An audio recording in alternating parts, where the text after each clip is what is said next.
Assalamualaikum, salam perpaduan dan salam Malaysia Madani. Sekalian apresiasi buat peneraju acara. Seterusnya, salam junjungan kasih diarahkan ke hadapan tuannya terutama yang di Pertua Negeri Melaka, barisan panel hakim, divisi kehormat serta hadirin yang saya muliakan.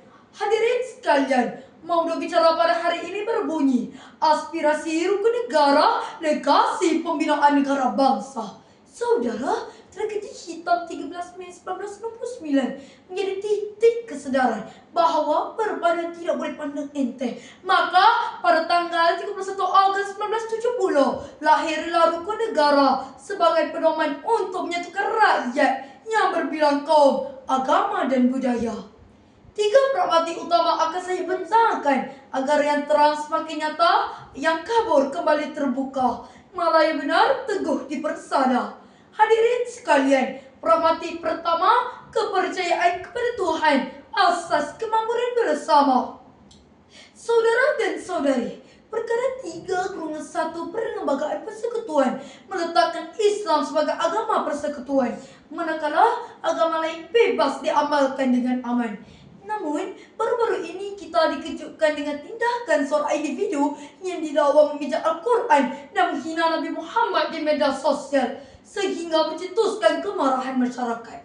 Kendati pun begitu, sambutan Minggu Perpaduan Kebangsaan 2026 telah dilaksanakan dengan mengangkat tema bersama membina negara bangsa. Lebih 50 aktiviti dijalankan bertujuan untuk menjunjung nilai agama yang mengajar erti kasih sayang, hormat dan toleransi. Justru perpaduan dapat diperteguh, negara bangsa dapat diperkukuh. Hadirin sekalian, pragmatik kedua, kesetiaan kepada raja dan negara, tunjang pembinaan negara bangsa. Allahyarham Tun Hussein On pernah berkata, kesetiaan kepada raja dan negara bukan sekadar slogan, tetapi lahir dari jiwa yang cintakan keamanan dan perpaduan. Lihatlah semangat rakyat ketika insiden kebakaran saluran paigas di Putra Haid dan bencana banjir. Tanpa mengira bangsa dan agama, rakyat berganding bahu menghulurkan bantuan. Tiada yang bertanya siapa kita. Sebaliknya, semua bertindak sebagai rakyat Malaysia.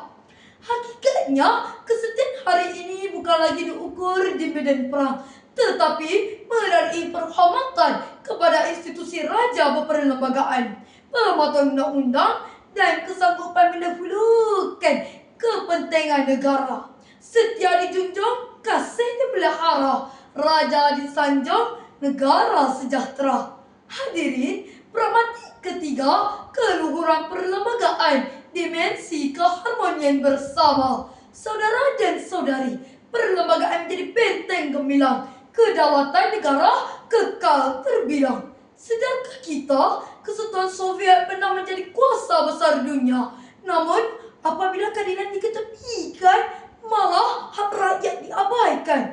Akhirnya, empayar itu berpecah pada tahun 1991.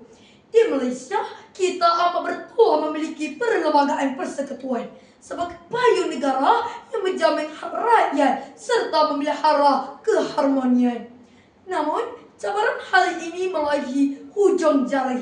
Hanya satu berita palsu atau video yang dimanipulasi mampu mengugak perpaduan. Benarlah kata orang tua-tua, kerana nilai setitik, rosak susu sebelanga. Justru, perlembagaan bukan sekadar dokumen negara, akan tetapi perisai yang mempertahankan kedaulatan Malaysia. Hadirin tonggak perpaduan, tuntasnya sejarah kegemilangan Kota Melaka menjadi obor yang terus menyuluh perjalanan negara bangsa. Sudah pasti, setiap anak Melaka berbangga kerana setiap inci tanah ini menyimpan jejak kegemilangan sebuah kesultanan yang pernah memayungi Melaka. Andai bahu Malaysia terus menjadi persada, jangan sekadar menghafal rukun negara, tetapi hayatilah rukun negara secara bersama, kerana di situ lahirnya perpaduan dan suburnya negara bangsa. Saudara, yakinlah selagi rukun negara jelas tinggi, Malaysia tidak akan runtuh, perpaduan tidak akan rapuh, negara bangsa kian utuh. Sekian, wacana ilmu pernah bermisi. Anak watak pejuang di bumi pertiwi. Assalamualaikum.